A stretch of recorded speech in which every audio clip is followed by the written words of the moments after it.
മനുഷ്യനെ ദുരന്തമുഖത്തെത്തി സേവിക്കുന്ന doctor. Doctors without ബോർഡേഴ്സിന്റെ ഭാഗമായി 40ഓളം രാജ്യങ്ങളിൽ സേവനമനുഷ്ഠിച്ച ഡോക്ടർ എസ് സന്തോഷ് കുമാർ ഗസയിൽ ഇസ്രയേൽ നടത്തുന്ന വംശഹത്യ നേരിട്ട് കാണുകയും അത് ആദ്യം ചിത്രങ്ങളിലൂടെയും പിന്നീട് അത് അവസാനത്തെ ആകാശം എന്ന പുസ്തകത്തിലൂടെയും നമുക്ക് മുന്നിൽ എത്തിച്ചിരിക്കുകയാണ്. ഡോക്ടർ എസ് സന്തോഷ് കുമാറാണ് ഇന്നത്തെ നമ്മുടെ അതിഥി. സ്വാഗതം. ആകാശവും ഭൂമിയുമൊക്കെ നഷ്ടപ്പെട്ട മനുഷ്യരെക്കുറിച്ചാണ്, അവരുടെ ജീവിത യാഥാർത്ഥ്യങ്ങൾ ജോലിക്കിടയിൽ പകർത്തിയ ചിത്രങ്ങൾ അതിപ്പോൾ ഒരു പുസ്തകമാകുന്നു. എന്താണ് അതൊരു പുസ്തകമാക്കി മാറ്റാൻ താങ്കളെ പ്രേരിപ്പിച്ച കാര്യങ്ങൾ? ഞാനിത് ആദ്യത്തെ പുസ്തകമല്ല, രണ്ടാമത്തെ പുസ്തകമാണ്. ആദ്യത്തെ പുസ്തകം തോക്കും സിറിഞ്ചും മാതൃഭൂമിയാണ് പബ്ലിഷ് ചെയ്തത്. അതും ഇതുപോലെ മുമ്പ് പോയിട്ടുള്ള പല സ്ഥലങ്ങളിൽ അനുഭവങ്ങൾ വെച്ചിട്ടുള്ള എഴുതിയതാണ്. മുമ്പും ഞാനിങ്ങനെ പല സ്ഥലത്ത് പോകുമ്പോഴും ഈ ഫോട്ടോസ് എടുക്കുന്നത് വെച്ച് കഴിഞ്ഞാൽ നമ്മൾ അക്കാഡമിക് പർപ്പസിനും മാത്രമല്ല ഡോക്യുമെന്റേഷന് വേണ്ടി വരും. എല്ലാം യുദ്ധമാണല്ലോ. യുദ്ധത്തിനകത്തൊക്കെ പലപ്പോഴൊക്കെ ഡോക്ടർമാർ മാത്രമായിരിക്കും ഇതിൻ്റെ ദൃക്സാക്ഷികൾ. നമ്മളത് ഇത് ഒരു യുദ്ധത്തിൻ്റെ ഈ പറഞ്ഞ യുദ്ധത്തിൻ്റെ കുറ്റമോ ഇല്ലെങ്കിൽ വാർ ക്രൈംസ് എന്നൊക്കെ പറയുമ്പോൾ അതിൻ്റെയൊക്കെ ഡോക്യുമെന്റേഷൻ നടത്തുമ്പോൾ നമ്മൾ ഫോട്ടോ എടുക്കണം. അല്ലാതെ നമുക്കത് ഈ കോടതികളിൽ പോയിട്ട് അന്താരാഷ്ട്ര കോടതികളിലൊക്കെ പോകുമ്പോൾ നമ്മളെ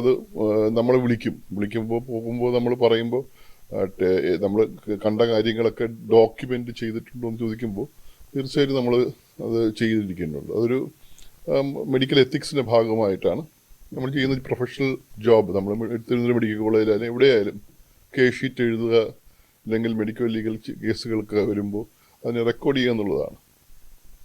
അങ്ങനെ റെക്കോർഡ് ചെയ്തിട്ടുള്ള ഫോട്ടോസൊക്കെ പോകുന്ന സമയത്തും വരുന്ന സമയത്തും എല്ലാം റെക്കോർഡ് ഇങ്ങനെ ഫോട്ടോ എടുക്കാറുണ്ട്. പല സ്ഥലത്തും സമ്മതിക്കാറില്ല, ചില സ്ഥലത്ത് സമ്മതിക്കും.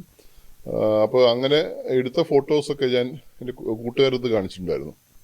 അപ്പോൾ കൂട്ടുകാർ ഫ്രണ്ട്സ് കണ്ടപ്പോൾ അവർ പറയുന്നു ഇത് ഭയങ്കര റെയർ ആയിട്ടുള്ള ഫോട്ടോസാണ്, അത് അങ്ങനെ നമ്മളെ കയ്യിൽ വെച്ചിരുന്നാലും പറ്റുമെങ്കിൽ അതൊക്കെ ഇതൊരു നാട്ടുകാരറിയേണ്ട കാര്യമാണ്.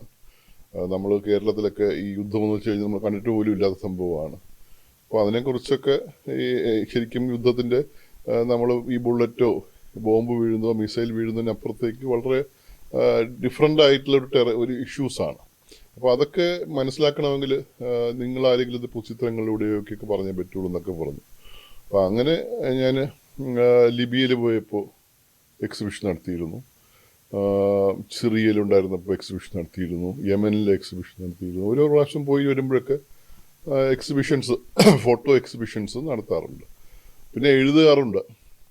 ഇതിനെക്കുറിച്ചൊക്കെ നമ്മുടെ ഫ്രണ്ട്സൊക്കെ പറയുമ്പോൾ പത്രത്തിൽ നിങ്ങളെ പോലെയുള്ള ആൾക്കാരൊക്കെ മറ്റേ മാതൃഭൂമിയിലും രാജശേഖരനാണ് പ്രധാനമായിട്ടുള്ളത്, മാതൃഭൂമിയിൽ രാജശേഖരനും അങ്ങനെ ഓരോ ആൾക്കാരും കൂടി പറയും ലേഖനങ്ങൾ എഴുതണമെന്ന് പറയും. അപ്പോൾ ലേഖനം എഴുതുമ്പോഴും ഈ പടങ്ങൾ വേണം. ഒരു പടവും ഇല്ലാത്തൊരു ലേഖനം ഇല്ലല്ലോ. അപ്പോൾ അങ്ങനെയാണ് വാസ്തവത്തിൽ ഈ ഡോക്യുമെന്റേഷൻസ് ഞാൻ തുടങ്ങിയത്. ഇപ്പോൾ ഈ ഗസയിലെ സംബന്ധിച്ചിടത്തോളം വളരെ പ്രത്യേകതയുള്ളത് ഒരു സ്ഥലമാണ്. എന്ന് വെച്ച് കഴിഞ്ഞാൽ ഒന്നതൊരു നിങ്ങൾ പറഞ്ഞ പോലെ ഒരു ജനോസൈഡാണ് നടക്കുന്നത്. പത്രക്കാരും ഇല്ല, ഇതൊന്നും റെക്കോർഡ് ചെയ്യാനോ ഇല്ലെങ്കിൽ ഇത് ഡോക്യുമെന്റ് ചെയ്യാനൊന്നും ആരുമില്ല. രണ്ടാമത്തെ യുദ്ധം തുടങ്ങി 2 മാസം കഴിഞ്ഞപ്പോൾ ഇതിൻ്റെ പത്രക്കാരെയൊക്കെ പുറത്താക്കി. ആകെ പിന്നെ ഉള്ളത് ഡോക്ടർമാർ മാത്രമാണുള്ളത്. ഡോക്ടർമാരും മെഡിക്കൽ ഫീൽഡിലുള്ള ആൾക്കാർ മാത്രമാണ് അവിടെ ഉള്ളത്. അപ്പോൾ അത് നമ്മൾ ചെയ്ത കാര്യങ്ങൾ തന്നെ വലിയ പ്രശ്നമുള്ള കാര്യങ്ങളാണ്.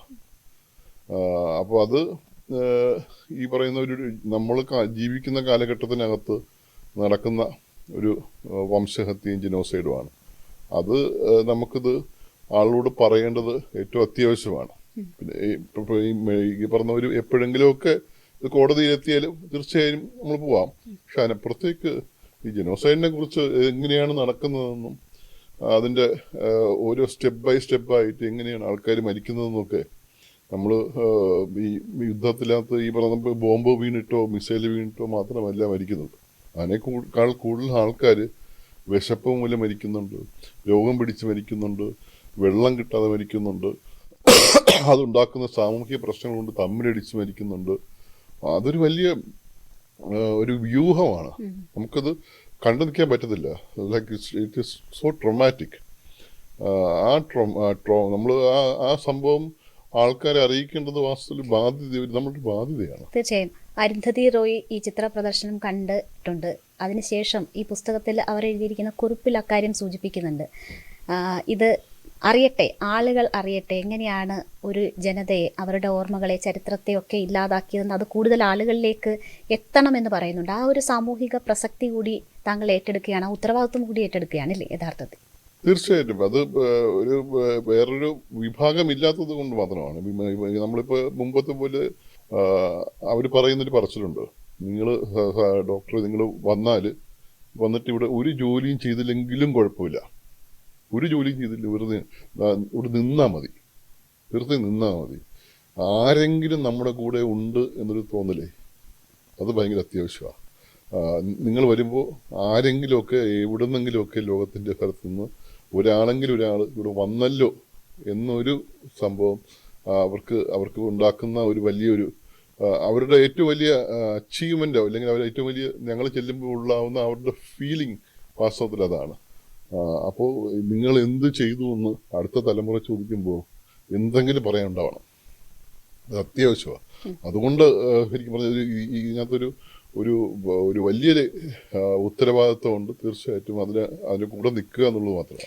ഇപ്പോൾ 40 അതിലധികമോ രാഷ്ട്രങ്ങളിൽ എത്തിയിട്ടുണ്ട്. പലതും ഇതിനേക്കാൾ രൂക്ഷമായി യുദ്ധം നടക്കുന്ന ഇടങ്ങളിലും എത്തിയിട്ടുണ്ട്. ആഫ്രിക്കൻ രാഷ്ട്രങ്ങളിൽ എത്തിയിട്ടുണ്ട്. യുക്രൈനിൽ നിന്നാണ് ഗസയിലേക്ക് എത്തുന്നത് എന്ന് സൂചിപ്പിക്കുന്നുണ്ട്. 3 തവണ ഗസയിൽ പോയിട്ടുണ്ട്. ഈ പോയിടങ്ങളിൽ ഏറ്റവും മനസ്സിനെ പിടിച്ചു കുലുക്കിയ ഇടം ഗസ തന്നെയാണ്. ഏത് ആംഗിളിൽ നിന്ന് വ്യൂ ചെയ്യുന്നതനുസരിച്ചിരിക്കും. ഡേഞ്ചറസ് എന്ന് പറയുന്നത് ഏറ്റവും ഭയങ്കരമായിട്ട് ഒരു നമ്മുടെ ഡേഞ്ചറസ് ആയിട്ടുള്ള സ്ഥലം എന്ന് വെച്ച് കഴിഞ്ഞാൽ വാസ്തവത്തിൽ ഗസയല്ല. അത് ഈ പറയുന്ന സൊമാലിയയോ സെൻട്രൽ ആഫ്രിക്കൻ റിപ്പബ്ലിക്കാണ്. നമ്മൾ ഇവിടെ നിന്ന് കഴിഞ്ഞാൽ കൂടുതൽ ആൾ നിന്ന് കഴിഞ്ഞാൽ മരിച്ചു പോകുന്നൊക്കെ നമുക്ക് അറിയാതെ തോന്നിപ്പോകും. കാരണം തോക്ക് പിടിച്ച് നടക്കുന്ന ആൾക്കാരാണ്. സഹായിക്കാനായിട്ട് ചെല്ലുന്ന ആൾക്കാരുണ്ട്. പക്ഷെ അവര് ബന്ദികളായിട്ട് കഴിഞ്ഞാൽ അവർക്ക് കൂടുതൽ പൈസ കിട്ടും.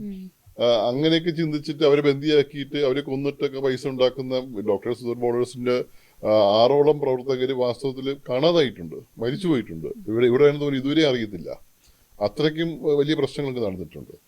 അപ്പോൾ അങ്ങനെ ഡേഞ്ചറസ് എന്ന് പറയുന്ന വാസ്തവത്തിൽ അതൊക്കെയാണ്. പക്ഷെ ഇവിടെ ഗസയിൽ വാസ്തവത്തിൽ അങ്ങനെ ഒരു ഡേഞ്ചറസ് സ്ഥലമാണെന്ന് ചോദിച്ചു കഴിഞ്ഞാൽ ശരിക്കും നമ്മൾ ഈ നാസർ ഹോസ്പിറ്റലിലെ ബോംബിങ്ങിനൊക്കെ ഞാൻ ആ കെട്ടിടത്തിനകത്താണ് നിൽക്കുന്നത്. കെട്ടിടം മുകളിൽ നിന്ന് ബോംബ് ചെയ്യുന്നു, ഞാൻ താഴെ നമ്മൾ കാഷ്വാലിറ്റി ചെയ്യുന്നു. അതുപോലെ തിരിച്ചു വരുന്ന സമയത്ത് ഫസ്റ്റ് ടൈം തിരിച്ചു വരുന്ന സമയത്തൊക്കെ നമ്മൾ 50 മീറ്റർ അപ്പുറത്തൊക്കെ മിസൈലൊക്കെ വന്ന് വീഴുന്നുണ്ട്. That might be dangerous. പക്ഷേ ഡേഞ്ചറസിനെ കാട്ടിയും നമ്മളെ പിടിച്ചു കൊടുക്കുന്നത് മനുഷ്യരുടെ ഡിഗ്നിറ്റി ഇല്ലാതാവുന്ന ഒരു അവസ്ഥയാണ്. ആത്മാഭിമാനം എന്ന് പറയുന്നത് ഒരു ജനതയുടെ മുഴുവൻ ആത്മാഭിമാനമൊക്കെ തകർന്നു പോകുന്ന ഒരു ഏർപ്പാടുണ്ട്. നമ്മൾ ആദ്യത്തെ പ്രാവശ്യമൊക്കെ ഞാനിത് ഡിസ്ക്രൈബ് ചെയ്തിട്ടുണ്ട്. ഫസ്റ്റ് ടൈമൊക്കെ പോകുമ്പോൾ വെള്ളമില്ല, വാട്ടർ ട്രീറ്റ്മെൻറ്റ് പ്ലാന്റൊക്കെ ക്ലോസ് ചെയ്തു, അല്ലെങ്കിൽ ബോംബിട്ട് തകർത്തു. വാട്ടർ പൈപ്പ് ലൈൻസ് ഇല്ല, ഈ പറയുന്ന ഡ്രെയിനേജ് സിസ്റ്റം മുഴുവൻ ബോംബ് ചെയ്തു, സീവേജ് ട്രീറ്റ്മെൻറ്റ് പ്ലാന്റ് ഒന്നുമില്ല. നമ്മളിത് ഒരു ടോയ്ലറ്റൊക്കെ ഉപയോഗിക്കുന്നതേ ഒരു ദിവസം 1500 മുതൽ 2000 പേരാണ് ഉപയോഗിക്കുന്നത്. ഒരു ടോയ്ലറ്റ് ഉപയോഗിക്കാൻ വെള്ളവും ഇല്ല അതിനപ്പുറത്ത്. അപ്പം ഇതെല്ലാം ഒഴുകി അങ്ങ് പരക്കുകയാണ്. ആ പ്രദേശത്ത് ചെന്ന് കഴിഞ്ഞാൽ ഈ പറയുന്ന സൾഫർ ഡയോക്സൈഡോ മീഥേൻ്റെയും ഹൈഡ്രജൻ സൾഫൈഡിൻ്റെ മണം അങ്ങ് നമ്മളെ മൂക്കിലേക്ക് ഇങ്ങ് തുളച്ച് കയറും. ഈ തുറന്നിട്ട ഓട പോലെയാണ് മുഴുവൻ സ്ഥലവും. 35% ആൾക്കാർക്ക് ഡയറിയ. എല്ലാ ദിവസവും ഔട്ട് ബ്രേക്കാണ്. ഓരോ ദിവസവും ഈ ഒരു ടൈഫോയിഡ് ആണെങ്കിൽ അടുത്ത ദിവസം കോളറ, അടുത്ത ദിവസം ഡിസെൻട്രി, അടുത്ത ദിവസം ജിയാഡിയാസിസ്, ഇങ്ങനെ ഓരോ സ്ഥലത്തുനിന്ന് ഇങ്ങനെ പൊട്ടി പുറപ്പെടുകയാണ്.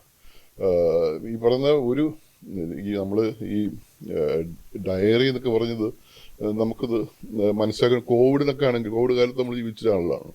നമ്മൾ ചുമച്ച് കുരച്ച് രക്തം തുപ്പിയൊക്കെ മരിക്കുന്നത് കുറച്ചുകൂടെ ഭേദമാണ്. ഒരു ബെഡെങ്കിലുമൊക്കെ ഉണ്ട്, ICUവിലോ വേണ്ടി കിടന്നിട്ടാണല്ലോ. നമ്മളിത് ഒരു ടോയ്ലറ്റിൽ മുമ്പ് ചെല്ലുമ്പോൾ 200 പേരാണ് ക്യൂവിൽ. നിങ്ങൾ മനസ്സിലാക്കുക, നമ്മൾ അപ്പം മരിച്ചു, നമ്മൾ ഈ 200 പേര് ക്യൂ കഴിഞ്ഞിട്ട് അപ്പുറത്ത് പോകാൻ പറ്റില്ലെന്ന് നമുക്ക് ഉറപ്പാ. ഇത്രയും പേര് ടോയ്ലറ്റിൽ പോയിട്ട് നമ്മൾ ഈ പറഞ്ഞ ഒരു ഡയറി ഇരിക്കുന്ന സമയത്ത് പറ്റില്ലെന്ന് ഉറപ്പാ. അയാൾ അപ്പം മരിച്ചു. വാസ്തവത്തിൽ അയാൾ ഇനി എന്ത് ചെയ്യാൻ? അയാൾ ചുറ്റും നോക്കും, ഒരു മറയുള്ള സ്ഥലം നോക്കും. ഒരു സ്ഥലവും ഇല്ല, മറയില്ല. നിൽക്കുന്നിടത്ത് അങ്ങ് ഇരിക്കാൻ തോന്നും ആൾക്കാർക്ക്. അതൊന്നല്ല, നമ്മൾ അതിൻ്റെ വലിയൊരു ക്യാമ്പൊക്കെ ഉണ്ട്.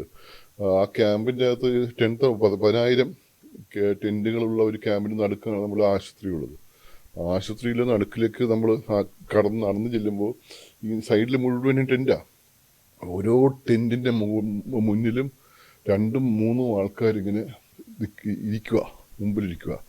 ഈ വേഷമൊക്കെ നമുക്ക് ഈ പറഞ്ഞ ഒരു തലയിൽ കൂടി ഈ പറഞ്ഞ ഈ മുഖം മറയ്ക്കുന്നൊരു വേഷം നല്ല വേഷമാണെന്നൊക്കെ തോന്നിപ്പോകും. ഇതൊക്കെ എടുത്ത് തലയിൽ കൂടി ഇടും. മുഖം ആരും കാണില്ല. മുഖം എങ്കിലും കാണാതിരുന്നിട്ട് ബാക്കി ടോട്ടലി എക്സ്പോസ്ഡ് ആണ്. അങ്ങനത്തെ കമ്മ്യൂണിറ്റി അല്ല അവർ. ഇങ്ങനെ എക്സ്പോസ്ഡ് ആവുന്ന ഒരു കമ്മ്യൂണിറ്റി അല്ല. അവർ വേറെ നിവൃത്തിയില്ല. ഈ ബാക്കി എല്ലാം എക്സ്പോസ്ഡ് ആയിട്ട് ശരീരത്തിൻ്റെ മുഴുവൻ സംഭവങ്ങൾ എക്സ്പോസ്ഡ് ആയിട്ട് നിരനിരയായിട്ട് ഇങ്ങനെ ഇരിക്കും. അത് പോകുന്ന ഒന്നല്ല 2 അല്ല 3 അല്ല. ഈ ടൈഫോയിഡും കോളറൊക്കെ പിടിച്ചു കഴിഞ്ഞാൽ ഇങ്ങനെ പോവാണ്. അവസാനം ഇത് കൊണ്ടുപോകാനാളില്ല, ഒരു ആശുപത്രി കൊണ്ടുപോകാനാളില്ല, ഒരു ഗുളിക കൊടുക്കാനാളില്ല. അവസാനം അതിന് പുറത്തുകൂടെ മറിഞ്ഞു വീഴും. ഈ സ്വന്തം വിസർജ്യത്തിൻ്റെ പുറത്തുകൂടെ ആൾക്കാരെങ്ങ് മറിഞ്ഞു വീഴും. അവിടെ കിടന്ന് അത് ഇങ്ങനെ വിസർജിക്കും. രാത്രി മുഴുവൻ ഇങ്ങനെ നടന്നിട്ട് രാവിലെ ആകുമ്പോൾ മിക്കവർക്കും മരിച്ചിട്ടുണ്ടാവും. അതിഭീകരമായ മണം. അതൊക്കെ എടുക്കാനായിട്ട് ഒരു മനുഷ്യൻ അങ്ങോട്ട് പോവില്ല. ബുൾഡോസർ വന്നിട്ട് വലിയൊരു കുഴി കുഴിക്കും. ഇവരെല്ലാം ഈ പറഞ്ഞ എന്നിട്ട് ഈ ബുൾഡോസറിൻ്റെ ഇത് കൊണ്ടാണ് ഇവരെല്ലാം കോരിയെടുക്കുന്നത്. എല്ലാം കോരിയെടുത്തുകൊണ്ട് പോയി മണ്ണും ആയിട്ടൊക്കെ ആ വലിയ കുഴിയിലങ്ങ് തള്ളും. നമുക്ക് ഈ പറഞ്ഞ ഒരു ജനത മുഴുവൻ അങ്ങ് ഡിഗ്നിറ്റി ഇല്ലാതെ മരിച്ചു പോവാ. ഇറ്റ്സ് ലൈക്ക് ടോട്ടലി നമുക്കത് കണ്ടു നിൽക്കാൻ പറ്റില്ല. അത് ഈ പറയുന്നത് നമ്മൾ കാഷ്വാലിറ്റിയിലൊക്കെ ഇഷ്ടംപോലെ പേഷ്യൻസ് ഒക്കെ വരും, നമ്മൾ കാണും. പരിക്കൊക്കെ നമുക്ക് കാണാം, അത് ചികിത്സിക്കാനൊക്കെ പറ്റും. പക്ഷേ ഇത് നമുക്ക് ഇതുപോലെ തന്നെ വിശപ്പിൻ്റെ കാര്യം, ഇങ്ങനെ ഓരോ കാര്യം എടുത്തു കഴിയുമ്പോഴും കുട്ടികൾ മരിക്കുന്ന സംഭവം, ഒരു കുട്ടിയുടെ പുറത്തൊക്കെ ഇങ്ങനെ എത്ര വെടിയേൽക്കൊണ്ടാണ് മരിക്കുന്നത്. ഇതൊക്കെ നമ്മൾ കാണുമ്പോൾ നമ്മൾ ഒരു മനുഷ്യരല്ലേന്ന്, മനുഷ്യരേക്ക് ഇങ്ങനെയൊക്കെ ചെയ്യാവോ എന്നൊക്കെ നമ്മൾ തോന്നിപ്പോകും. സോ ഇറ്റ്സ് ലൈക്ക് ഗസ വാസ്തവത്തിൽ ആ കാര്യത്തിലാണ് നമ്മൾ ഒരു മനുഷ്യനെന്ന നിലയിൽ നമുക്ക് ഇങ്ങനെ ഒരിക്കലും ജീവിക്കരുതെന്ന്, നമ്മൾ മനുഷ്യനായിട്ട് ജീവിക്കരുതെന്നൊക്കെ തോന്നിപ്പോകും. ഹോസ്പിറ്റലുകൾ ആക്രമിക്കരുത് എന്നത് യുദ്ധത്തിൽ തന്നെയുള്ളൊരു മര്യാദയാണ്. പക്ഷേ ആ ഹോസ്പിറ്റലുകൾ പോലും ലക്ഷ്യമിടുന്നു എന്ന വാർത്തകളാണ് നമുക്കൊക്കെ വായിക്കേണ്ടി വന്നിട്ടുള്ളത്. അവിടെ ഹോസ്പിറ്റലുകൾ ബാക്കിയുണ്ടോ? ഇനി എന്തെങ്കിലും അങ്ങനെ അവശേഷിക്കുന്നുണ്ടോ? എന്താണ് യഥാർത്ഥത്തിൽ ആ യുദ്ധ കുറ്റകൃത്യങ്ങൾ എന്ന് പറയുന്ന ഇസ്രയേലിൻ്റെ ഇടപെടലുകൾ യഥാർത്ഥത്തിൽ എന്താണ് മനസ്സിലാക്കിയിട്ടുള്ളത് നേരിട്ട്?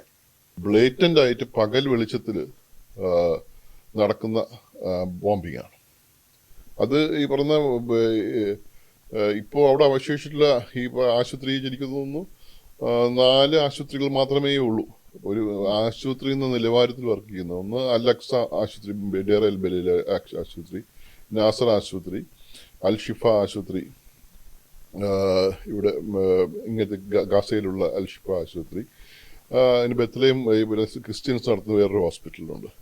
ഈ 4 ഹോസ്പിറ്റൽ അല്ലാണ്ട് പിന്നെ ബാക്കിയെല്ലാം ഫീൽഡ് ഹോസ്പിറ്റലാണ്. അൽ ഷിഫ ഹോസ്പിറ്റൽ ബോംബ് ചെയ്തുമ്പോൾ തന്നെ തുടങ്ങുകയാണ്. ഫസ്റ്റ് ബോംബിങ് തന്നെ വാസ്തവത്തിൽ അൽ ഷിഫ ഹോസ്പിറ്റലിൽ ബോംബ് ചെയ്തിട്ടാണ് തുടങ്ങുന്നത്. അതിൻ്റെ മേധാവിയെ അവർ അപ്പം തന്നെ പിടിച്ചുകൊണ്ട് പോയി. ഇത് അവർ നോട്ടീസ് കൊടുത്തപ്പോൾ ഒരു ഹോസ്പിറ്റൽ 2000 പേര് കിടക്കുന്ന ഹോസ്പിറ്റലൊക്കെ ഷിഫ്റ്റ് ചെയ്ത് നടക്കുമ്പോൾ ആംബുലൻസ് ഇല്ല, അടുത്ത ഷിഫ്റ്റ് ചെയ്യാൻ സ്ഥലമില്ല, റോഡെല്ലാം പൊളിഞ്ഞു. ആ ആശുപത്രി ബോംബിടെന്ന് പറഞ്ഞ് 3 പ്രാവശ്യം നോട്ടീസ് കൊടുത്തു. അപ്പോൾ ഇവരൊന്നും നമുക്ക് പറ്റത്തില്ല, നിങ്ങൾ ഈ വന്ന് നോക്ക്, ഇതെല്ലാം ഇവർക്കെല്ലാം കാണാൻ പറ്റുന്നതാണ്. കണ്ടിട്ട് 7 ദിവസം കഴിഞ്ഞപ്പോൾ ലാസ്റ്റ് നോട്ടീസാണെന്ന് പറഞ്ഞിട്ട് ഹെലികോപ്റ്ററിൽ നിന്ന് ഈ പാംപ്ലെറ്റ്സ് ഒക്കെ വിതരണം ചെയ്തു. 8ാം ദിവസം ബോംബ് ചെയ്തു.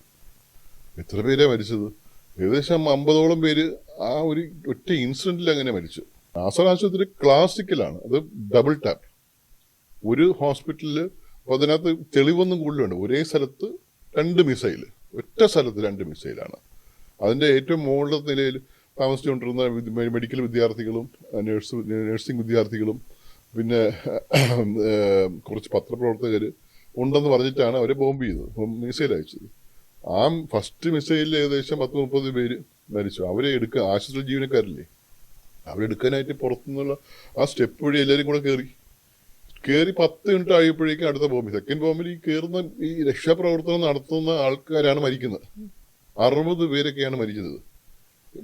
അത് പൊട്ടി വീണിട്ട് എൻ്റെ കൂടെ ജോലി ചെയ്യുന്ന ഡോക്ടർ നൗഫൽ എൻ്റെ കൂടെ ജോലി ചെയ്യുക. പിന്നെ നൗഫൽ അയാൾ എൻ്റെ കൂടെ നിൽക്കുക. അയാളെ ഫോൺ ഈ പറഞ്ഞ അടിക്കുന്നുണ്ട്. ഈ ബഹളത്തിൽ എന്നെ സംസാരിക്കാൻ പറ്റുന്നില്ല അയാൾക്ക്. ഈ അമ്മയാണ് വിളിക്കുന്നത്, അപ്പം അയാൾക്ക് സംസാരിക്കാൻ പറ്റുന്നില്ല. അയാൾ പറഞ്ഞില്ലെങ്കിൽ ഈ അമ്മ തിരിച്ച് ഇങ്ങോട്ട് വരും. അടുത്ത ബോംബിങ്ങിന് അവർ വിടുമെന്ന് വിചാരിച്ചിട്ട് ഇവൻ പറഞ്ഞു, ഞാൻ പുറത്ത് പോയിട്ട് റേഞ്ചുള്ള സ്ഥലത്ത് പോയിട്ട് അമ്മയൊന്ന് വിളിച്ച് സമാധാനിപ്പിച്ചിട്ട് വരാമെന്ന് പറഞ്ഞിട്ട് അവൻ പുറത്ത് പോയതാണ് സെക്കൻഡ് ബോംബിങ് കാണുന്നത്. അതെല്ലാം ഇടിഞ്ഞ് അവൻ്റെ പുറത്തോട്ട് വീണു. പിന്നെ ഇത് ഡെഡ് ബോഡിയാണ് കാണുന്നത്. പിന്നെ 3 മിനിറ്റിനകം മരിച്ചു വന്നു. നമുക്ക് കോംപ്രിഹെൻഡ് ചെയ്യാൻ പറ്റില്ല. നമുക്ക് ഈ പറഞ്ഞ കൂടെ അതുവരെ നിന്ന ആൾ 3 മിനിറ്റിനകം മരിക്കുക എന്ന് പറഞ്ഞു കഴിഞ്ഞാൽ അത്രയും നാളും കൂടി ഇരുന്ന് ഒരു മനുഷ്യനാണ് മരിച്ചു വീഴുന്നത്. നമുക്ക് ഇങ്ങനെ താങ്ങാൻ പറ്റാത്ത സിറ്റുവേഷൻസ് ആണ്. അതാണോ അവിടെ ഉണ്ടായിരുന്നപ്പോൾ നേരിട്ട് ഏറ്റവും വലിയ ത്രെട്ട് അല്ലെങ്കിൽ ഭയം തോന്നിയ നിമിഷം അതാണോ? ബോംബിങ്, ഈ പറഞ്ഞ മിസൈലൊക്കെ വീഴുന്ന നമുക്ക് അറിയാം. പല സ്ഥലത്തും നമുക്ക് ഹോസ്പിറ്റൽ തുടങ്ങുമ്പോഴൊക്കെ മിസൈൽ വീഴുന്ന ഒരു കെട്ടിടത്തിന്റെ മറ പറ്റിയിട്ടൊക്കെ ആയിരിക്കും പലപ്പോഴും ഹോസ്പിറ്റൽസൊക്കെ നമ്മൾ തുടങ്ങുന്നത്. അത് പോസിബിളായി നടക്കുന്ന കാര്യം തന്നെയാണ്. പക്ഷേ ഇത് ഡബിൾ ടാപ്പ് നമ്മൾ ഒരു പ്രാവശ്യം വരുമ്പോൾ കെട്ടിടം മുഴുവൻ കുലുങ്ങും. എല്ലാ സാധനവും കുലുങ്ങി നാശമാവും.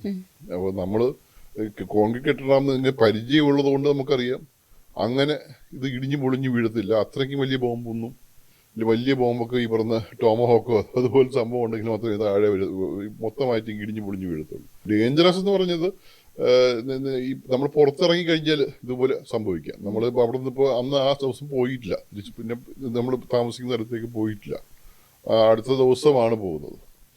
ഡേഞ്ചറസ് അവിടെ യാത്ര ചെയ്യുമ്പോൾ നമ്മളിവിടെ ഈ പറഞ്ഞ ഡെയർ എൽബലയിൽ നിന്ന് ഈ റഫേലേക്ക് തിരിച്ചു വരുന്ന വഴിക്ക് ഫസ്റ്റ് ടൈം പോയി തിരിച്ചു വന്ന് ഈജിപ്റ്റ് വഴിയായിരുന്നു. തിരിച്ചു പോരുന്ന വഴിക്ക് ആ കാനൂനിസിലൊക്കെ ഭയങ്കര ബോംബിങ്ങും മിസൈലും അതൊക്കെ മുഴുവൻ അങ്ങ് വരികയാണ്. നമ്മളെ റോഡ് ഈ പറയുന്ന കടൽ തീരത്തിന് പാരലായിട്ടുള്ള റോഡാണ്. അത് ഏറ്റവും സേഫസ്റ്റ് ആണെന്നാണ് പറയുന്നത്. അവരെല്ലാം അറിയിച്ചിട്ടാണ് നമ്മൾ പോകുന്നത്. ഒരു കോൺവോയ് ആയിട്ടാണ് പോകുന്നത്. 5 വണ്ടികളുടെ കോൺവോയാണ്. കോൺവോയുടെ 50 മീറ്റർ ഒന്ന് വീഴുകയാണ്. അപ്പൊ നമ്മൾ പിന്നെ വേറെ മാർഗം, ഇവരെല്ലാം അറിയിച്ച് മൂവ്മെന്റ് എല്ലാം അറിയിച്ച് നമ്മളെ കോർഡിനേറ്റ്സ് എല്ലാം കൊടുത്തിട്ട് പോകുന്ന സമയത്താണ് ഈ പറയുന്ന സംഭവം നടത്തുന്നത്. അത് ഭയങ്കര ഡേഞ്ചറസ്. തീർന്നു അല്ലെങ്കിൽ ഇനി ഈ ഭൂമിയിൽ ഉണ്ടാവില്ല എന്ന് തോന്നിച്ചപ്പോ ഒരുപാട് അത് ഓരോ ദിവസവും ആ അനുഭവങ്ങൾ ഉണ്ടായിക്കൊണ്ടേയിരുന്നു. ഇതിനെക്കാട്ടി മോശമായ സിറ്റുവേഷൻസ് നമ്മളെ ബന്ദിയാക്കിയിട്ടൊക്കെ ഹോസ്പിറ്റലിൽ സെൻട്രൽ ആഫ്രിക്കൻ റിപ്പബ്ലിക്കിലൊക്കെ പോയിട്ട് നമ്മളെ ബന്ദിയാക്കി രാത്രി മുഴുവൻ നെഗോഷിയേറ്റ് ചെയ്തിട്ടുണ്ട്. അവിടുത്തെ പേഷ്യൻറ്റിനെ വിട്ടുകൊടുക്കണം, കൊല്ലാൻ വേണ്ടി വിട്ടുകൊടുക്കാൻ വേണ്ടിയിട്ട് നമ്മൾ നെഗോഷിയേറ്റ് ചെയ്തിട്ടുണ്ട്. ഇവിടെ സൊമാലിയിലൊക്കെ റോഡിൽ കിടന്ന് 3 ദിവസം കിടന്നിട്ടുണ്ട്. അങ്ങനെ ഡേഞ്ചറസ്. ഈ പറഞ്ഞ ഈവൻ ഒരു ലിബിയയിലൊക്കെ നമ്മൾ മുമ്പിൽ കൂടെ ഒരു 10 മീറ്റർ അപ്പുറത്തേക്ക് കൂടെ മിസൈൽ പോകുമ്പോൾ നമ്മൾ നേരിട്ട് കാണുന്ന വണ്ടി നമ്മൾ നിർത്തിയിട്ടില്ലായിരുന്നെങ്കിൽ വണ്ടിയിൽ ഇടിക്കുന്ന മിസൈലായിരുന്നു അത്. നമ്മൾ വണ്ടി ടാർഗറ്റ് ചെയ്ത് പോകുന്ന മിസൈൽസ് ഉണ്ടായിരുന്നു. സോ ഡേഞ്ചറസ് വാസ്തവത്തിൽ. പിന്നെ തോക്ക് പിടിച്ച് നടക്കുന്ന വെടിവെക്കുന്ന ആൾക്കാർ ഈ പറയുന്ന ചുറ്റുള്ളപ്പോൾ നമുക്ക് ടപടബയെ വെടിവെക്കും. നമ്മൾ ഇറങ്ങി തറയിൽ കിടന്നില്ലെങ്കിലും മരിച്ചു. ഏത് ഇപ്പോൾ സ്ട്രേ ബുള്ളറ്റ്സ് ഇല്ലേ, ബുള്ളറ്റ്സ് വെടിവെച്ച് കഴിഞ്ഞാൽ പിന്നെ എവിടെയാണ് പോകുന്നത് ആർക്കും അറിയില്ല.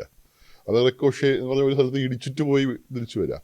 അപ്പോൾ അങ്ങനെ ഡേഞ്ചറസ് എന്ന് പറയുന്ന അത്രയ്ക്കും നിലവാരത്തിലുള്ള ഡേഞ്ചറസ് ആയിട്ട് തോന്നിയില്ല. പക്ഷേ ഈ ഒരു ഇൻസിഡൻറ്റ്, 2 ഇൻസിഡൻസും ഡെഫിനറ്റ്ലി ഭയങ്കര ഡേഞ്ചറസ് ആയിരുന്നു.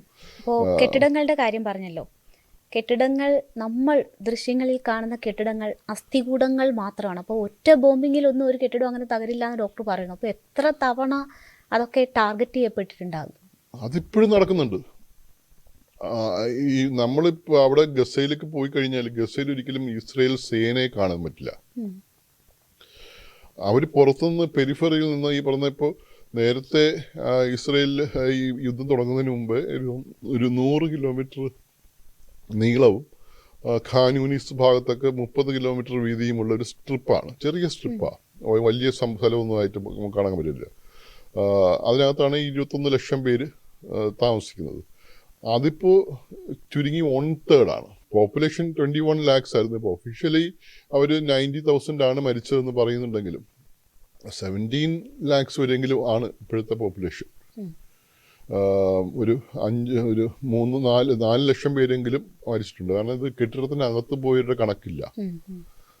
ഈ മരുന്ന് നമുക്ക് പറയുന്നില്ല, ഈ ഒരു ഹാർട്ട് അറ്റാക്ക് വന്ന മനുഷ്യനെ സംബന്ധിച്ചിടത്തോളം മരുന്ന് കിട്ടില്ലെങ്കിൽ 3 ദിവസം കഴിഞ്ഞാൽ മരിച്ചു.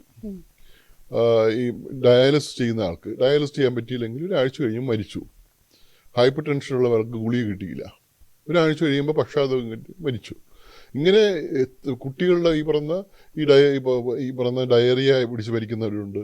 ന്യൂ ബോൺ ഡെത്ത്സ്, ഈ പറയുന്ന മലീമസമായിട്ടുള്ള സ്ഥലത്താണ് എല്ലാവരും പ്രസവിക്കുന്നത്. ലാസ്റ്റ് അവിടെ ഒരാളും പ്രസവിക്കാൻ നിൽക്കില്ല. ലാസ്റ്റ് മിനിറ്റ് ആകുമ്പോൾ സിസേറിയൻ സെക്ഷനായി ചെല്ലും. സിസേറിയൻ സെക്ഷൻ ചെയ്ത് കഴിഞ്ഞാൽ 1/2 മണിക്കൂർ കഴിയുമ്പോൾ ഡിസ്ചാർജ് ആകും. ഈ കുട്ടികളെല്ലാം തിരിച്ചു വരുന്നത് എവിടെയാണ്? ഈ പറയുന്ന വളരെ മലീമസമായ സ്ഥലത്താണ് വരുന്നത്. എല്ലാം ഇൻഫെക്ഷൻ അടിച്ച് 50% ആണ് അന്നത്തെ ഇൻഫൻറ്റ് മോർട്ടാലിറ്റി റേറ്റ് ആ സമയത്തൊക്കെ. അത് മരിച്ചത് ആരും ഉത്തരവാദിത്തം, അത് ഈ കണക്കിൽ പെടില്ല. അങ്ങനെ കണക്കിൽപ്പെടാത്ത കാര്യങ്ങളാണ് വാസ്തവത്തിൽ ഏറ്റവും കൂടുതലുള്ളത്. ഇത് കണക്കിൽപ്പെടുന്ന വെടിയേറ്റ് മരിച്ചതെന്നോ പോസ്റ്റ്മോർട്ടം നടത്തിയെന്നോ അല്ലെങ്കിൽ ആശുപത്രിയിൽ പോയി മരിച്ച ആൾക്കാർ മാത്രമാണ് നമ്മുടെ കണക്കിൽ വരുന്നത്. ബാക്കിയുള്ളവരൊക്കെ ഇങ്ങനെ പോയിട്ടുണ്ട്. അപ്പോൾ ആ സംഭവം ഒന്നും കണക്കിലില്ല. അപ്പോൾ ഒരു മൊത്തം പോപ്പുലേഷൻ്റെ ഒരു 4 ലക്ഷമെങ്കിലും വാസ്തവത്തിൽ അവിടെ കാണുന്നില്ല എന്നുള്ളത്. അതിനകത്ത് ബഹുഭൂരിപക്ഷം പേരും കുട്ടികളും സ്ത്രീകളുമാണ് എന്നുള്ളതാണ്. എന്താണ് ഈ ഡോക്ടർമാർ അവിടെ നേരിടുന്ന ഏറ്റവും വലിയ പ്രതിസന്ധി എന്താണ്? അവിടേക്ക് കുടിക്കാൻ വെള്ളമില്ല, ഭക്ഷണമില്ല, ഡയറിയ വന്നാൽ പോലും മരുന്നില്ല. അവിടെ ആ യുദ്ധമുഖത്ത് ഈ അടിസ്ഥാന സൗകര്യങ്ങൾ പോലും ഇല്ലാത്തടുത്ത് ഡോക്ടർമാർക്ക് എന്താണ് ചെയ്യാൻ പറ്റുന്നത്? അവർക്ക് വേണ്ടുന്ന മെഡിസിൻ, ആശുപത്രികൾ പോലും ആക്രമിക്കപ്പെടുമ്പോൾ മറ്റ് വിദഗ്ധ ചികിത്സ, ഇതൊക്കെ സാധ്യമാകുന്ന ഒരു സാഹചര്യമുണ്ടോ? നമ്മളവിടെ എപ്പോഴും ചെയ്യുന്നതെല്ലാം ഡാമേജ് കൺട്രോൾ അല്ലെങ്കിൽ എമർജൻസീസ് മാത്രമേ ചെയ്യാൻ പറ്റത്തുള്ളൂ. അല്ലാതെ ഒരു ഡെഫിനിറ്റീവ് സർജറീസിനൊക്കെ ഇപ്പോൾ പോലും തുടങ്ങാൻ പറ്റില്ല. കാരണം ഈ അതിന് വേണ്ടിയിട്ടുള്ള സാധന സാമഗ്രികളും യന്ത്രങ്ങളും മെറ്റീരിയൽസും നെയിൽസ്, മരുന്നുകൾ, ഇങ്ങനെയുള്ള ഒന്നും ഇപ്പോഴും എത്തുന്നില്ല. പിന്നെ നമ്മൾ ഈ ആശുപത്രി കാണുന്നത് വെച്ച് കഴിഞ്ഞാൽ ഈ കുട്ടികളെ തോളത്തിട്ടിട്ട് വരുന്ന അമ്മമാരും അച്ഛന്മാരും വയസ്സായവരും ഒക്കെയാണ് വരുന്നത്. 1 മണിക്കൂർ മുമ്പൊക്കെ ഇങ്ങനെ ഓടിച്ചാടി നടന്ന കുട്ടികളില്ലേ, തലയും പോയി, കൈയും പോയി, കാലും പോയി, വയറ്റിലൊക്കെ എവിസറേഷൻ അടിച്ച്, നെഞ്ചിലെ വെടികൊണ്ട് കൈ, ഇങ്ങനെ ഒരു വളരെ ഒബ്വിയസ്ലി മരിച്ചു എന്ന് ഉറപ്പുള്ള ആൾക്കാരും കൊണ്ടാണ് വരുന്നത്. നമ്മളവരോട് പറയാൻ പറ്റില്ല, മരിച്ചു എന്ന് പറയാൻ പറ്റില്ല. മരിച്ചു എന്ന് പറഞ്ഞു കഴിഞ്ഞാൽ അവർക്ക് അപ്പോൾ അടിപൊട്ടും. ഈ ബ്ലാക്ക് ഏരിയ എന്ന് പറഞ്ഞിട്ട് ഇവിടെ കുട്ടികളെ ഈ ബാക്കിയുള്ളവരൊക്കെ നിർത്താൻ വേണ്ടി വലിയ സ്ഥലമുണ്ട്. അവിടെ വെച്ചിട്ട് കൗൺസിലിംഗ് നടത്താൻ നടക്കുകയുള്ളൂ. പിന്നെ ഒരു 10-30 പേരെങ്കിലും സർജറിക്ക് വേണ്ടി വരും. അപ്പോൾ സർജറിക്ക് നമ്മൾ അതിന് ഓർത്തോപെഡിക് സർജറി ആണെങ്കിൽ പോലും ജനറൽ സർജറി, ഈ ലാപ്രോട്ടമി, തൊറാക്കോട്ടമി, നെഞ്ചിൽ വരുന്ന പ്രശ്നങ്ങളോ അല്ലെങ്കിൽ വയറ്റിൽ വരുന്ന ഈ ബ്ലീഡ് ചെയ്ത് മരിക്കുന്നതാണ് ഏറ്റവും കൂടുതലുള്ളത്. അത് തടയാൻ വേണ്ടിയിട്ടാണുള്ള ലാപ്രോട്ടമീസ് ആണ് പിന്നെ വേണ്ടി വരുന്നത്. അതിലൊരു 10 ടേബിൾ ഉണ്ടെങ്കിൽ 10 ടേബിളിലും ആളായി. ബാക്കി 20 പേര് കിടക്കയില്ലേ. 20 പേര് കിടക്കുമ്പോൾ അവർക്ക് ബ്ലീഡ് ചെയ്തുകൊണ്ടിരിക്കുകയാണ്. നമ്മളെന്ത് ചെയ്യാനാ? ചോദിക്കുമ്പോൾ നിങ്ങൾക്ക് ഈ അനസ്തീഷ്യ ഇല്ലാതെ ഇത് ചെയ്തോട്ടേം ചോദിക്കുമ്പോൾ മിക്കവർ പറയും മരിക്കാൻ ഭയമുള്ളവർ സമ്മതിക്കും. നമ്മളൊക്കെ ചെയ്തു തുടങ്ങും. അങ്ങനെ ഈ പറഞ്ഞ അനസ്തീഷ്യ ഇല്ലാത്ത സർജറീസ് വാസ്തവത്തിൽ തുടങ്ങുന്ന ഒരു പ്രാകൃതമായ അവസ്ഥയിലേക്ക് അവരെയൊക്കെ കെട്ടിയിട്ടിട്ട്, കൈയും കാലും കെട്ടിയിട്ട്, തലയും കെട്ടിയിട്ട്, വായിലും പഞ്ഞിയും തിരികിയിട്ട് നടക്കുന്ന പല പ്രാകൃതമായിട്ടുള്ള മുറിക്കേണ്ടി വരും. ടെറിബിളായിട്ടുള്ള സർജറീസാണ് അതൊക്കെ. അതിനകത്ത് മരിക്കുന്നവരാണ് കൂടുതലും. ഇവർ 50% മോർട്ടാലിറ്റി ഉണ്ടാവും. അങ്ങനെ 50% എങ്കിലും രക്ഷപ്പെട്ട് ചെയ്യുന്നതാണ്. അങ്ങനെ ഈ പറഞ്ഞ സർജറി, പിന്നെ ഈ എല്ല് പൊട്ടുന്നവരുടെ കാര്യമാണ് ഏറ്റവും കൂടുതലുള്ളത്. ബഹുഭൂരിപക്ഷം 20% ആൾക്കാരെങ്കിലും യങ്ങായിട്ടുള്ള ആൾക്കാർ വികലാംഗരാണ്. ഇപ്പോൾ അവിടെ ഈ ഗസയിൽ താമസിക്കുന്നവരും ആണുങ്ങളൊക്കെ വികലാംഗരാണ്. ബാക്കിയുള്ളവർക്ക് സർജറിയൊക്കെ ഇനി വേണ്ടി വരുന്നു. അത് ഈ പറഞ്ഞ സെപ്സിസ് ആവും. ഇതെല്ലാം സെപ്സിസ്. കാരണം മരുന്ന് കൊടുക്കാൻ മരുന്നില്ല. ഫസ്റ്റ് ലൈൻ ആൻറ്റിബയോട്ടിക്സ് മാത്രമേ ഉള്ളൂ. സെക്കൻഡ് ലൈൻ, തേർഡ് ലൈൻ ഒന്നുമില്ല. അപ്പോൾ അത് മരുന്ന് കിട്ടാത്ത ആൾക്കാർ 2 വീക്ക് ആഴ്ച കഴിയുമ്പോൾ അവർ മരിച്ചു. അങ്ങനെ മരണത്തിൻ്റെ കാര്യം എടുത്തു കഴിഞ്ഞാൽ ഇപ്പോൾ നമ്മൾ ചെയ്യാൻ പറ്റുന്ന കാര്യങ്ങൾ ഉണ്ട്. അത് ഈ എമർജൻസീസ് മാത്രമാണ് മിക്കവാറും നടക്കുന്നത്. ആ എമർജൻസീസിന് അകത്ത് തന്നെ ഒരു ഔട്ട്കം എന്ന് പറയുന്നത് ഹാർഡ്ലി ഒരു 30-40% മാത്രമേ നമുക്ക് എന്തെങ്കിലുമൊക്കെ സേവ് ചെയ്യാൻ പറ്റുള്ളൂ. ഭൂരിപക്ഷം സക്കംബ് ചെയ്യുകയാണ് ചെയ്യുന്നത്, മരിച്ചു പോവുകയാണ് ചെയ്യുന്നത്. സ്മോൾ കോഫിൻസ് ആണ് ഹെവിയസ്റ്റ് എന്ന് പറയും. ആ ദുരന്തമുഖത്ത് വേദനിപ്പിച്ചിട്ടുള്ളത് കുഞ്ഞുങ്ങൾ തന്നെയാണ്. പല രീതിയിലാണ് അവർ ഇങ്ങനെ ഒരു പല ഇൻസിഡൻസ് നമുക്ക് മനസ്സിൽ 12-14 വയസ്സുകാരനാണ്. അപ്പോൾ ഈ ട്രക്ക് വരുമ്പോൾ, ഈ ട്രക്കിൽ ഭക്ഷണം കൊണ്ടുവരുമ്പോൾ ട്രക്കിലേക്ക് ഇങ്ങനെ വലിഞ്ഞു കയറി ഭക്ഷണം എടുത്തുകൊണ്ട് ഇറങ്ങും. ഈ 14 വയസ്സുകാരന് ഈ ഭക്ഷണം എടുത്ത് താഴോട്ട് ഇറങ്ങുമ്പോൾ അവൻ്റെ മുട്ടിൽ വെട്ടുകയാണ് ആൾക്കാർ.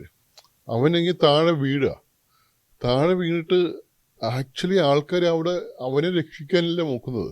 അവനെ വെട്ടുന്ന ആൾക്കാർ പോലും അവനെ കൊണ്ട് എടുത്ത ഭക്ഷണം തട്ടിപ്പറിക്കാൻ നോക്കുകയാണ്. വിശപ്പുണ്ടാക്കുന്ന പ്രശ്നം ഭയങ്കരമാണ്.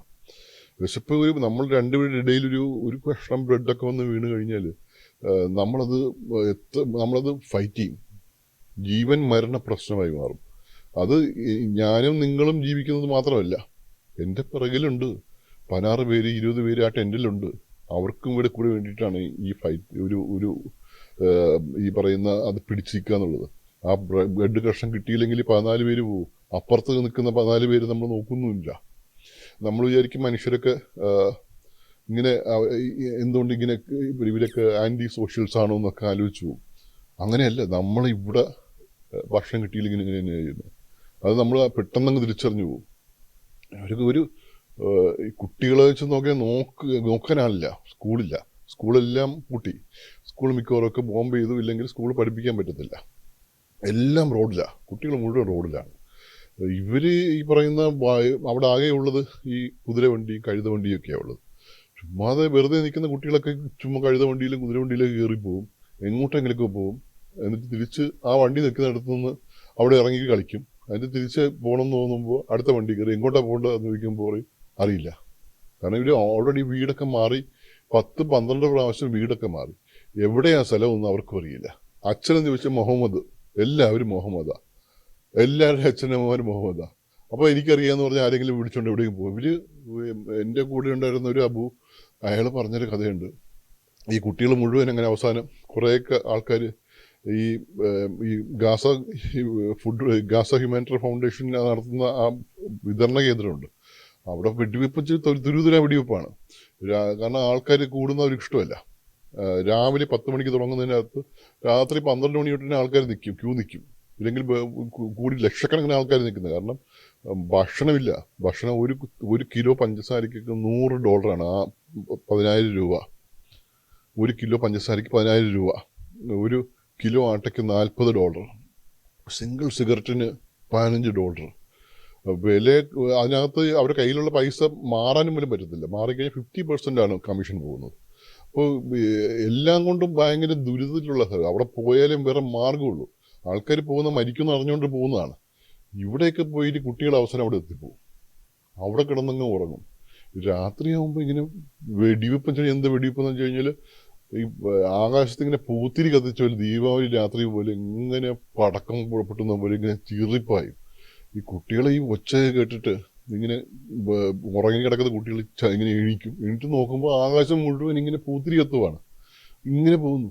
എന്താന്ന് അബു പറഞ്ഞു വെച്ച് കഴിഞ്ഞാൽ അയാളോട് പറയാൻ, അവനോട് 8 വയസ്സുകാരനായ ഒരുത്തനോട് നീ എഴിക്കല്ലേടാന്ന് പറയുന്നതിന് മുമ്പ് അവൻ എഴിച്ചുപോയി. അവൻ്റെ പുറത്തൂടെ 50 ബുള്ളറ്റും കയറിപ്പോയി എന്ന് പറയുന്നത്. ഈ ചിതറിപ്പോവാണ് ഒരു മനുഷ്യനിങ്ങനെ. അവൻ്റെ കണ്ണും കാതും എല്ലാം ഓരോ ഭാഗമായിട്ട് കളറാ ഇങ്ങനെ ചിതറി പോവാണ്. അവനങ്ങ് ഒരു നിമിഷം കൊണ്ട് ഇത്രയും ബുള്ളറ്റ്, 50 ബുള്ളറ്റൊക്കെ ഒരു കുട്ടിയുടെ പുറത്ത് കയറുന്ന വെച്ചല്ലേ. ഒരു ബുള്ളറ്റ് മതി മരിച്ചു പോകാനായിട്ട്. ഇത് അങ്ങ് കയറിയ പോവാണ്. അവനങ്ങ് ഇല്ലാതായി പോയി എന്നാണ് പറഞ്ഞത്. അസ്തമിച്ചു പോയി. അവൻ നിൽക്കുന്ന സ്പോട്ട് മുഴുവൻ അസ്തമിച്ച് പുകയായി പോകുന്ന കാഴ്ച കാണുന്നത്. ഇത് പിന്നെ വീട്ടിൽ ആരുമില്ല, എല്ലാവരും മരിച്ച കുട്ടികൾ എത്ര പേര്. ഇഷ്ടംപോലെ ആൾക്കാർ. വാർ ഓർഫൻസ് എന്ന് പറഞ്ഞാൽ അതിന് വേണ്ടിയിട്ട് മാത്രമായിട്ട് ഒരു ഓർഗനൈസേഷൻസ് ഉണ്ട്. അവർ വളർത്താൻ വേണ്ടി മാത്രമായിട്ട്, അവർ പഠിപ്പിക്കാനും ഭക്ഷണം കൊടുക്കാനും വേണ്ടി മാത്രമായിട്ട്. പലപ്പോഴും ടാർഗറ്റ് ചെയ്യപ്പെടുന്നത് എല്ലാം കുട്ടികളെ ടാർഗറ്റ് ചെയ്യപ്പെടും. കുട്ടികളുടെ അവസ്ഥയെക്കുറിച്ച് പറയുമ്പോൾ നമ്മൾ ആലോചിക്കുമല്ലോ, ഇവിടെ വീണ്ടും കുട്ടികൾ ഉണ്ടാകാൻ അമ്മമാർ ആഗ്രഹിക്കുമോ എന്ന്. അതിനുള്ളൊരു ഉത്തരം ഡോക്ടറുടെ ഈ പുസ്തകത്തിലുണ്ട്. തങ്ങളുടെ വംശം നിലനിന്ന് പോകണം എന്ന് ആഗ്രഹിച്ചുകൊണ്ട് തന്നെ ഇതൊരു പകരം വീട്ടലായി അമ്മമാർ പോലും കരുതുന്നു എന്ന്. എല്ലായിടത്തും ഈ പറയുന്ന കല്യാണം നടത്തുന്ന സ്ഥലം ചെറിയ സ്ഥലങ്ങളായിരിക്കും. എല്ലാ ദിവസവും ഒരു 5-6 കല്യാണങ്ങളെങ്കിലും ഉണ്ടാവാറുണ്ട്. ഇവർക്ക് കിടന്നുറങ്ങാൻ സ്ഥലമില്ല. ഒരു ടെൻറ്റിലൊക്കെ 20 പേരൊക്കെയാണ്. പക്ഷേ കുട്ടികളിലുണ്ടാവുന്ന വെച്ച് കഴിഞ്ഞാൽ എല്ലാ ഹോസ്പിറ്റൽസിലും കുട്ടികൾ ഇഷ്ടംപോലെ ഉണ്ടാവുന്നുണ്ട്.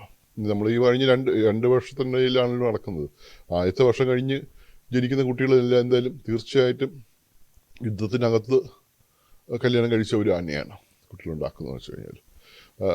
അവിടെ ഗർഭിണിയാവുക വെച്ച് കഴിഞ്ഞാൽ ആ സമയത്ത് റിസ്കിൻ്റെ അങ്ങേയറ്റത്താണ്. എന്തുകൊണ്ട് റിസ്ക്കാണ്? സ്വന്തം ശരീരം മാത്രമല്ല, കുട്ടിയുടെ ജീവിതം, ഭക്ഷണമില്ലായ്മ, വേണ്ടത്ര ഭക്ഷണം കിട്ടാത്തതുകൊണ്ടാവണം കുപോഷണം, അയൺ ഡെഫിഷ്യൻസി, അനീമിയ, പ്രോട്ടീൻ ഇല്ലാതായിരിക്കുന്നതിൻ്റെ പ്രശ്നം, കാൽസ്യം ഇല്ലാത്തതിൻ്റെ പ്രശ്നം, അങ്ങനെ എല്ലാത്തരം പ്രശ്നമുണ്ട്. ഞാൻ പറഞ്ഞ ഇൻഫൻറ്റ് മോർട്ടാലിറ്റി റേറ്റ് ഓൾമോസ്റ്റ് 50% ആയി മാറി. പ്രസവിക്കാൻ സ്ഥലമില്ല, ഒരു മറയില്ല, ഇങ്ങനെയൊക്കെ. എന്തായാലും ആൾക്കാർ ഇങ്ങനെ പ്രസവിക്കാൻ തയ്യാറാവുന്നു, കുട്ടികളും സ്ത്രീകൾ ഇങ്ങനെ തയ്യാറാവുന്നുണ്ട് തന്നെ. അതും എല്ലാവർക്കൊക്കെ മിക്കവാറും ഒരു 9-10 കുട്ടികളൊക്കെ മിനിമം ഉണ്ട്. ഇതിനിടയ്ക്ക് പോലും തീർച്ചയായിട്ടും ഉണ്ടാകുന്നുണ്ട്. അവർ ശരിക്കും അത് നമ്മൾ ആലോചിച്ച് പോകുമ്പോൾ അങ്ങനെ തന്നെയാണ്. പലപ്പോഴും നമ്മൾ ചോദിക്കുമെങ്കിലൊക്കെ അവർ പറയുന്നത്, ഇത് നമ്മൾ ഈ പറഞ്ഞത് ഇത് നിൽക്കാനായിട്ട്, ഇത് കഴിഞ്ഞിട്ട് ഇതെല്ലാവരും അസ്തമിച്ചു പോയാലും ആരെങ്കിലും കൂടെ ബാക്കി വേണ്ടേ? ഇത് മുന്നോട്ട് പോകാനായിട്ട് ഒരാൾ ബാക്കിയുണ്ട് അവിടെ, അത്യാവശ്യമാണ്. അത് ആരെങ്കിലും ആയിക്കോട്ടെ. പക്ഷെ അതിന് വേണ്ടിയിട്ടുള്ള തയ്യാറെടുപ്പായിട്ട് ഒരു അവസാനത്തെ തയ്യാറെടുപ്പ് നിലയിൽ തന്നെയാണ് അമ്മമാരും ആ സ്ത്രീകളും ഒക്കെ. അങ്ങനെ ഒരു എന്ന് പറഞ്ഞ ഒരു ദുരന്തം പോലെയാണ് വാസ്തവത്തിൽ അവർ ആ ഒരു പ്രസവത്തിലൂടെ കടന്നു പോകുന്നു എന്നുള്ളത് സത്യം തന്നെയാണ്. ഹമാസിന്റെ സാന്നിധ്യം ഉണ്ടല്ലോ ഇപ്പോഴും അവിടെ. യഥാർത്ഥത്തിൽ അവിടുത്തെ ജനങ്ങളും ഹമാസും തമ്മിലുള്ള ബന്ധം എന്താണ്? ശത്രുതയിലാണോ? അവർക്ക് ശല്യമാണോ ഹമാസിന്റെ സാന്നിധ്യം അവിടെ? ഒക്ടോബർ 7 നടത്തുന്ന ഒരു ആക്രമണം വാസ്തവത്തിൽ അതിനൊരു പല വേർഷൻസ് ഉണ്ട്. പക്ഷേ അതിനകത്തൊരു നമ്മൾ മുമ്പ് പോയിട്ടുള്ള സ്ഥലങ്ങൾ വെച്ച് നോക്കുമ്പോൾ കറക്റ്റ് ലിബിയയിലായാലും സിറിയയിലായാലും ഒക്കെ സിവിൽ സംഭവങ്ങളാണുള്ളത്. ഒരു വീട്ടിൽ നിന്നൊക്കെ 2-3 പേരും ഒക്കെയാണുള്ളത്. ഇപ്പോൾ ഹമാസിനെ ഇനിഷ്യലി സപ്പോർട്ട് ചെയ്യുന്നതെല്ലാം ഇസ്രയേലാണ് സപ്പോർട്ട് ചെയ്യുന്നത്. അന്നത്തെ ഈ പറയുന്ന ഒരു ചർച്ച ചെയ്ത് പരിഹരിക്കാൻ വേണ്ടിയിട്ടുള്ള യാസർ അറാഫത്തിൻ്റെ നേതൃത്വത്തിലുള്ള PLO ഒക്കെ ഉണ്ടായിരുന്നു. അപ്പോൾ അവർ അങ്ങനെ ഒരു ഡയലോഗ് വഴി പരിഹരിക്കേണ്ട വിഷയങ്ങൾ ആണെന്നാണ് അവർ അന്ന് കരുതിയിരുന്നത്. ഇസ്രയേലിലും ഷാരോണിനൊക്കെ അങ്ങനെയാണ് കരുതിയിരുന്നത്. അങ്ങനെ ചർച്ച ചെയ്ത് പരിഹരിക്കാൻ വേണ്ടി ശ്രമിക്കുമ്പോഴാണ് വാസ്തവത്തിൽ 2 സ്ഥലത്തും ഈ പറയുന്ന ഒരു എക്സ്ട്രീമിസ്റ്റ് ഉണ്ടാവുന്നത്. ഇസ്രയേലിലും എക്സ്ട്രീമിസ്റ്റ് ഉണ്ടാവുന്നു, നെതന്യാഹുവിൻ്റെ നേതൃത്വത്തിൽ. ഇവിടെയും എക്സ്ട്രീമിസം ഉണ്ടാകുന്നു. എക്സ്ട്രീമിസം ഉണ്ടായിക്കഴിഞ്ഞാൽ പിന്നെ ചർച്ച ഉണ്ടാവുന്നില്ല. പിന്നെ ഇത് അടിച്ചു തീർക്കാൻ വേണ്ടിയിട്ടാണ് ആൾക്കാർ തീരുമാനിക്കുന്നത്. അപ്പോൾ അങ്ങനെ ഇവിടുന്ന് ഇവർ കയ്യേറും. ഇസ്രയേൽ തീർച്ചയായും വെസ്റ്റ് ബാങ്കിൽ കയ്യേറുന്നുണ്ട്, ഗസയിലും കയ്യേറുന്നുണ്ട്, സ്ഥലവും കയ്യേറുന്നുണ്ട്. അപ്പോൾ ആരും ചോദ്യം ചെയ്ത് കഴിഞ്ഞാൽ അവരെ പിടിച്ചുകൊണ്ട് ജയിലിലാക്കും. ജയിലിലായി കഴിഞ്ഞാൽ പിന്നെ അറിയത്തില്ല.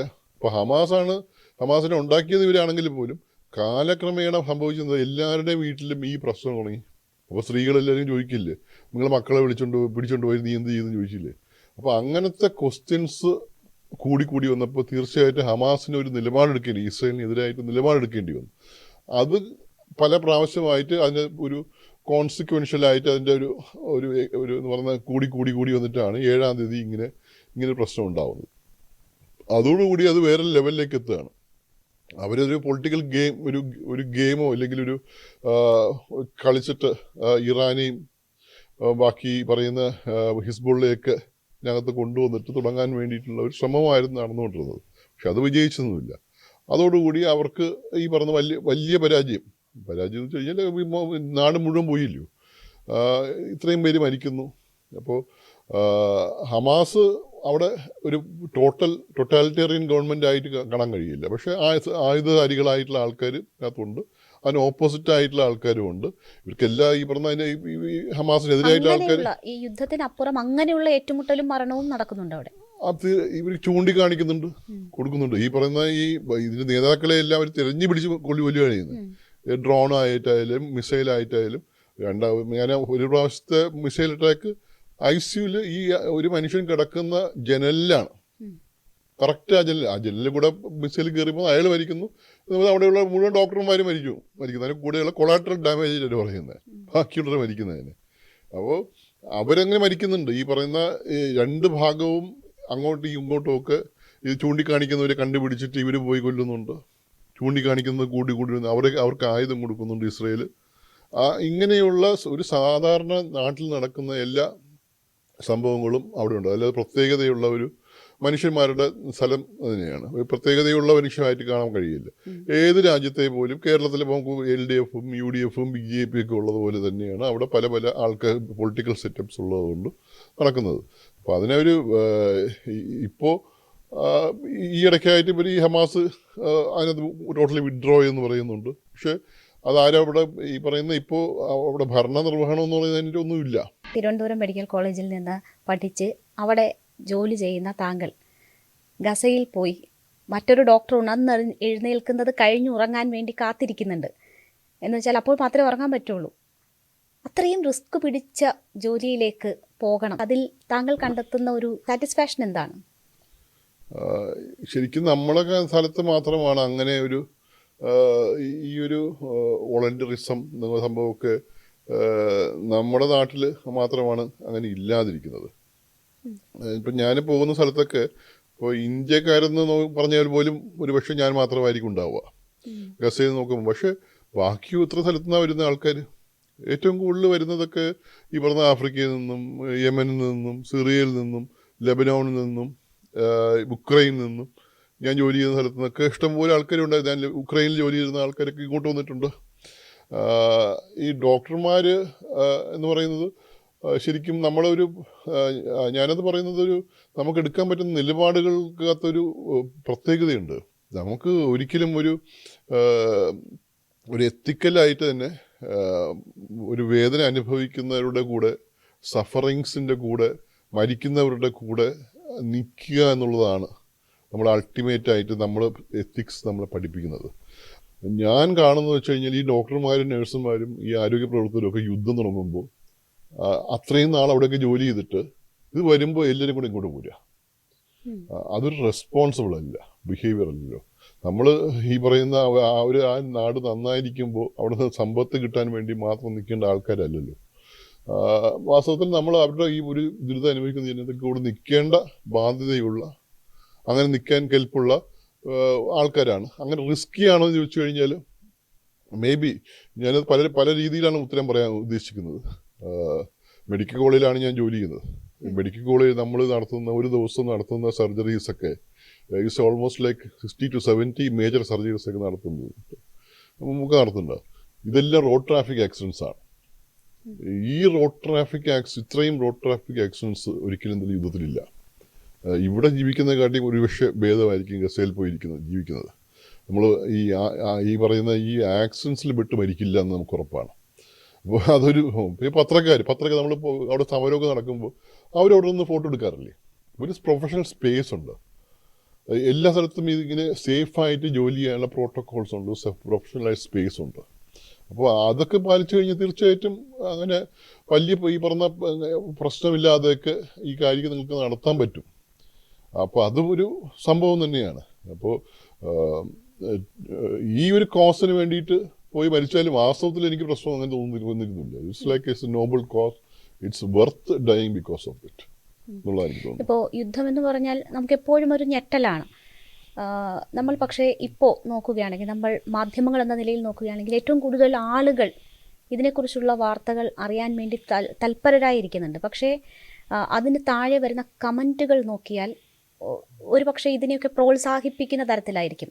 യുദ്ധം നമ്മുടെ വീട്ടുമുറ്റത്ത് എത്തുന്നത് വരെ, അല്ലെങ്കിൽ നമ്മളെ ബാധിക്കുന്നിടം വരെ നമ്മൾ അതിൻ്റെ തീവ്രത അല്ലെങ്കിൽ എന്താണ് അതൊന്നും മനസ്സിലാക്കില്ല എന്നതാണല്ലോ. വീഡിയോ ഗെയിം കാണുന്ന ഫീലിൽ പോലും യുദ്ധം ആസ്വദിക്കുന്നവരുണ്ട്. അവരോട് ഡോക്ടർക്ക് എന്താണ് പറയാനുള്ളത്? ഒരു സ്പീഷീസ് നിലയ്ക്ക് മനുഷ്യരുടെ ഒരു വളരെ പ്രത്യേകതയുള്ള ഒരു ഇഷ്യൂ ആണ് വാസ്തവത്തിൽ യുദ്ധം.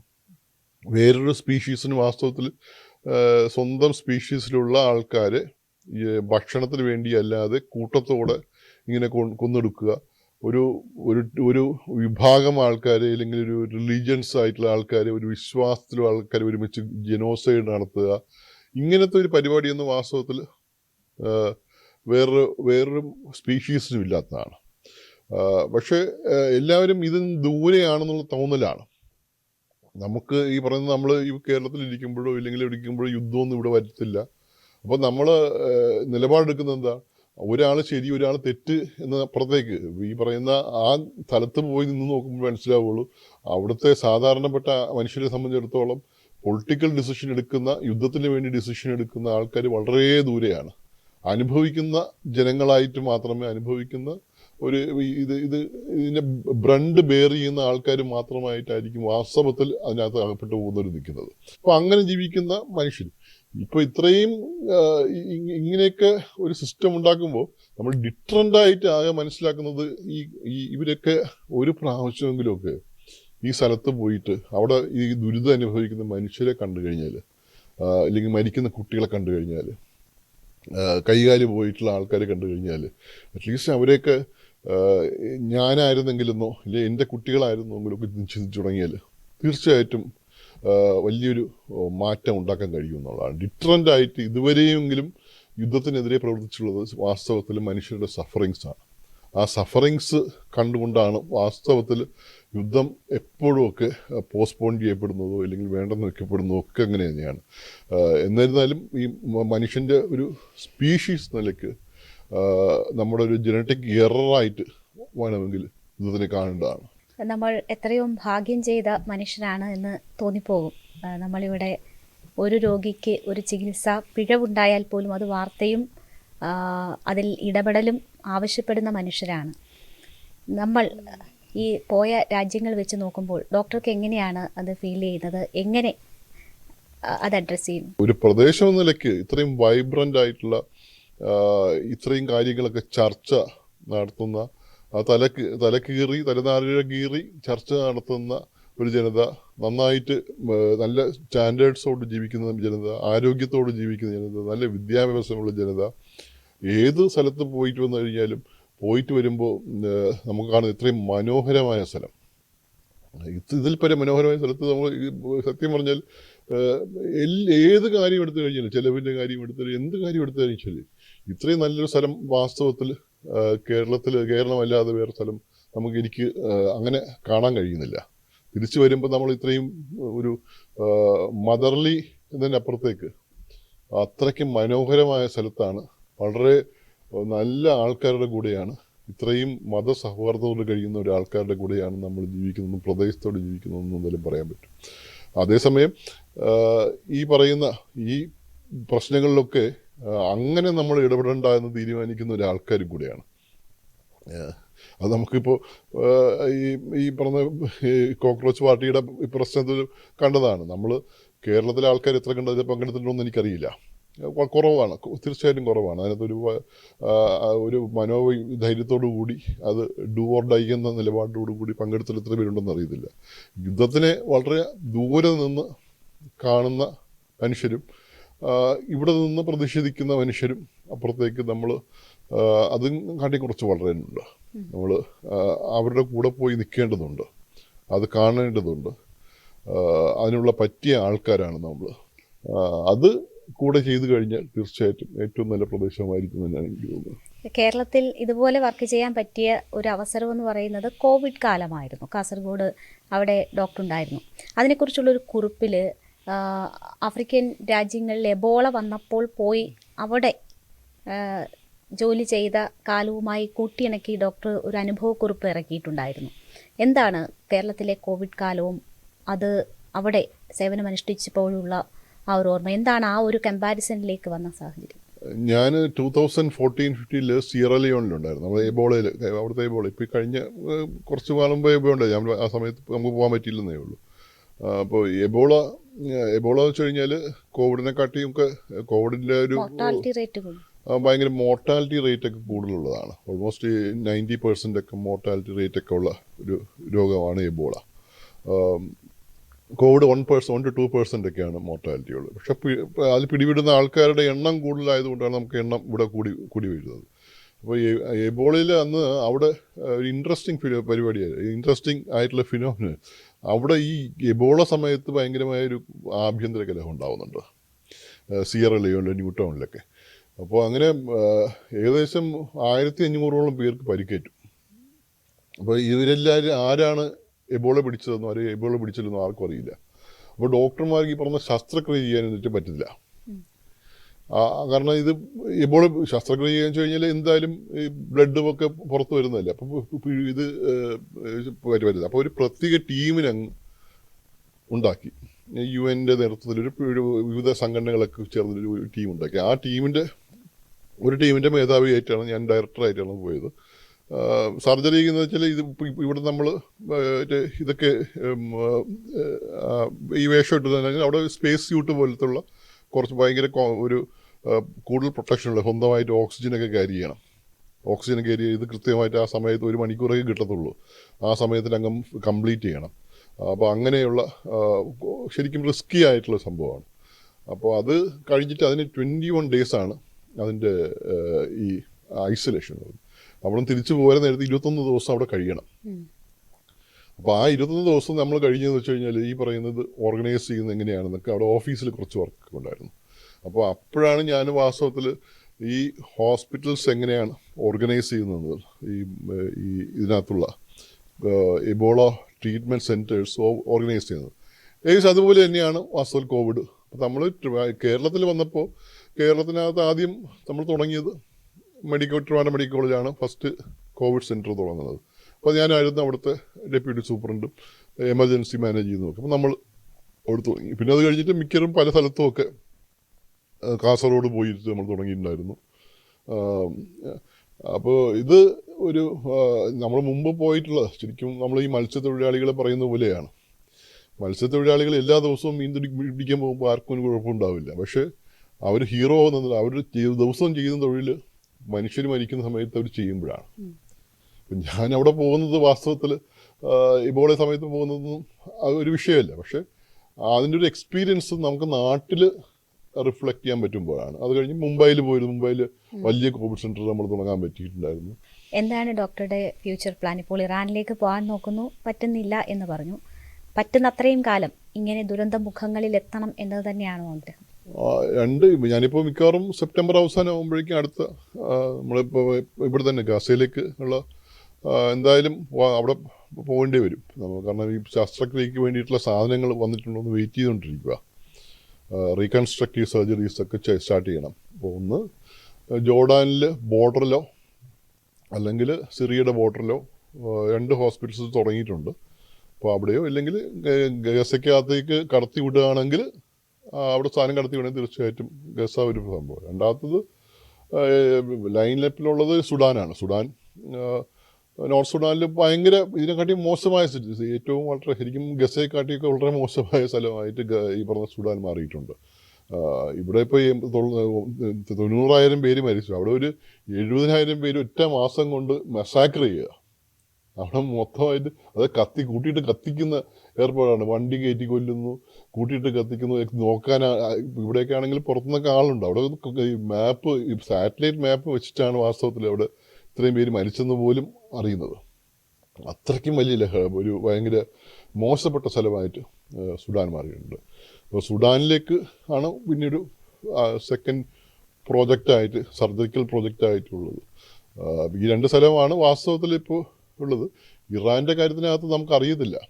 ഈ ഒരു കേപ്പബിൾ ആയിട്ടുള്ള രാജ്യമാണ്. പക്ഷേ ഈ യുദ്ധത്തിലുണ്ടായിട്ടുള്ള അവിടെ നിന്നുള്ള ഡോക്ടർമാർ, പരിചയമുള്ള ഡോക്ടർമാരൊക്കെ പറയുന്നത് വളരെ കഷ്ടം തന്നെയാണെന്നുള്ളതാണ്. അപ്പോൾ എന്തെങ്കിലും ഒരു പ്രോജക്റ്റ് നമ്മൾ തുടങ്ങാനായിട്ട് ശ്രമിക്കുന്നുണ്ട്. ശ്രമിച്ചാൽ തീർച്ചയായിട്ടും. വളരെ നന്ദി ഡോക്ടർ വന്നതിന്. ഇനിയും ദുരന്തമുഖത്ത് ഒരുപാട് പേർക്ക് ആശ്വാസവും സേവനവും അനുഷ്ഠിക്കാൻ കഴിയട്ടെ. വളരെ നന്ദി ഞങ്ങളോട് ജോയിൻ ചെയ്യും. നന്ദി.